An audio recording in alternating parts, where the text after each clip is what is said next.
Hi, welcome back. I'm Jody. I'm Devin. And welcome to day 9 of our 30-day Mind Works Challenge. Today we're talking about procrastination. So come to think about it, maybe we'll just wait till tomorrow to get this video done. Kind of like how we did that yesterday, the day before. Okay, let's get motivated. And the day before that. Busy people, what can we say? A lot of things going on in our lives. Excuses. I'm going to open up with the reading from The Secrets of Superstar Speakers by Lily Walters. And it's a quote by Brian Tracy, so if you know who Brian Tracy is, or if you don't know who he is, you can Google him. This is what Brian Tracy says. He says, "I read every book I can possibly get on success. I purchase 5 to 10 books each week, and I subscribe to about 30 different magazines. I organize my time and my life so that I read and take notes about 3 hours per day, 7 days a week, 365 days a year. On some days I get in 5, 6, and 7 hours of reading and note-taking." Oh. Now he goes on to say after 20 years of doing this, he could do 20 days of seminar and never repeat the same material. Amazing. In real estate, location. In speaking, it's preparation. And he finishes off by saying, if the speaker has not done the many hours of research and study, the audience will know very quickly that the speaker is shallow and poorly informed. Sure. Now here's a guy, and not only him, Jack Canfield, reads a book a week. Right. And he says that if you read a book a week for 10 years, that's 562 books that you read. That's going to put you in the top. We're talking about books in your industry. Yes, that's very important to know. We're talking, like, if you're in the public speaking industry, you're reading books on public speaking, on success, on leadership. And if you do that for 10 years, read a book every week, according to Jack Canfield, you're going to be in the top 10% of your industry. Well, it makes sense. Now, here are these people, Brian Tracy, Jack Canfield, there's a whole book full of them who have, like, corporations, international speaking careers, families, kids. They have a million reasons why they have no need to read a book. Or no time. Or no time. They could make 1,000 excuses. Yes. Yet here are these highly successful, highly motivated people taking the time to do the very basics. Yes. And continually doing the very basics to allow themselves to be at the very top of their field. And yet, for the rest of, there's like 80% of the general population, we're like, well, I didn't get no results, so I'm going to quit right now. That's what the general population sounds like? Right. I like that reenactment. It's so true. We do definitely live in a society of quick fixes. And because of that, it's often discouraging when you don't see results right away. You're going to the gym, you're looking, oh man, I don't have six-pack abs yet? Like, what's going on? Well, slowly you start to lose your motivation for things like that, and you put the gym off till tomorrow, and then tomorrow becomes next week, etc., etc., etc., because we're not seeing the quick fixes, the instant results. We don't have 1 million YouTube followers. This is ridiculous. I quit. Don't leave. Where's my contract? Do I have a manager? And it sounds so funny when you think of it like that, but it's so true. Isn't this sometimes some of the reasons we put off doing certain things? Often this is one of the reasons. So because we want a quick fix. Exactly. We love it. But the thing that's interesting about procrastination, whether it's working out or getting your closets clean, doing a spring clean, whatever it may be that you're putting off, it's not really being put off. It's somewhere in the back of your mind. It's taking a toll on you. It's kind of like increasing the stress in your life, because at first we're really good at just putting it off and ignoring it, and then you make an effort to try and stop thinking about, oh, I just won't think about that anymore. But eventually it creeps up on you. And then something else piles on top of it. Exactly. And then you just have all these things on your mind, and it's just a combination of things. And pretty soon I have 10 girls calling me, and Jody Lee's like, it's hard to be in a relationship. Where are we going with this? Oh, Hold on, I'll be back. I'll hit myself. He's well trained. Carry on.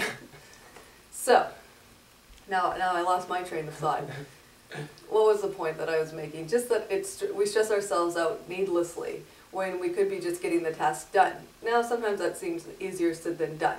So, we have some tips for you today on how to get that done and how to just conquer that. Because I can tell you, getting out of procrastination is just as easy as getting into it. Great. Let's do that.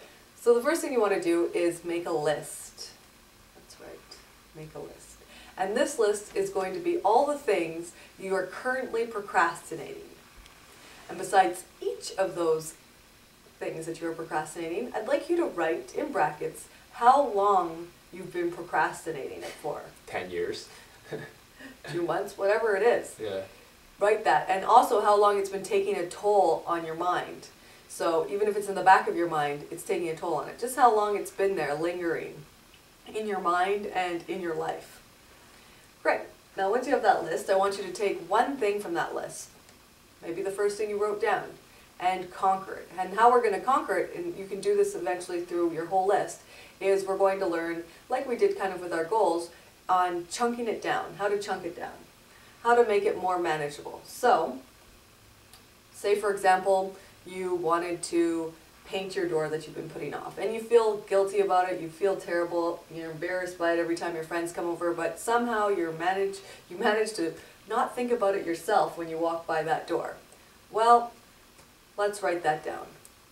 Painting the door. Okay, let's break it down. Whatever it is that you're procrastinating, you break it down.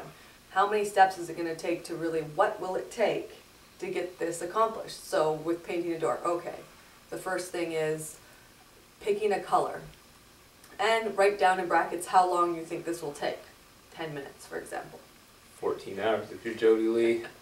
Hey, I'm good at making decisions. Yeah. When it comes to paint and stuff like that, I like to take my time and make sure that I browse the have entire store. Oh, do you have that in just a little lighter shade? I love shopping. What can I say?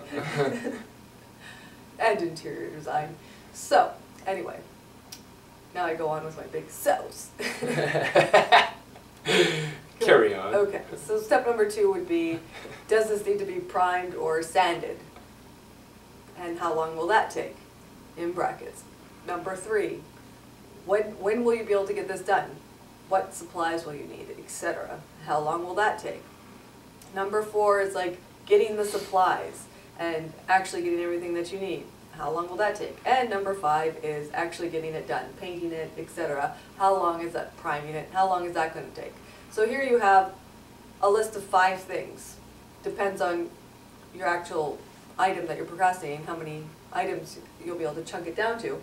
But then you look at the time. Okay, so for example, painting the door has been narrowed down to 5 simple steps and less than 3.5 hours of time. Well, first of all, it feels really good when you see that, something you've been putting off for months, days, whatever it may be, and you look at it, it's like, oh, 3.5 hours, I can find time to do that. Next week. Exactly. It's so simple. You just start today. Start today. Start by picking the color today.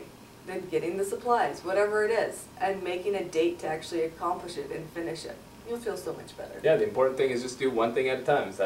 It's really that simple. It sounds simple. It really is simple. And even if you're like 2 years behind on projects, like at one point in my life I was probably a good year behind, at least. It happens. And then I just started tackling one thing at a time. One thing, one thing, one thing. Now I'm caught up to date almost. Like I'm only like 6 months behind now.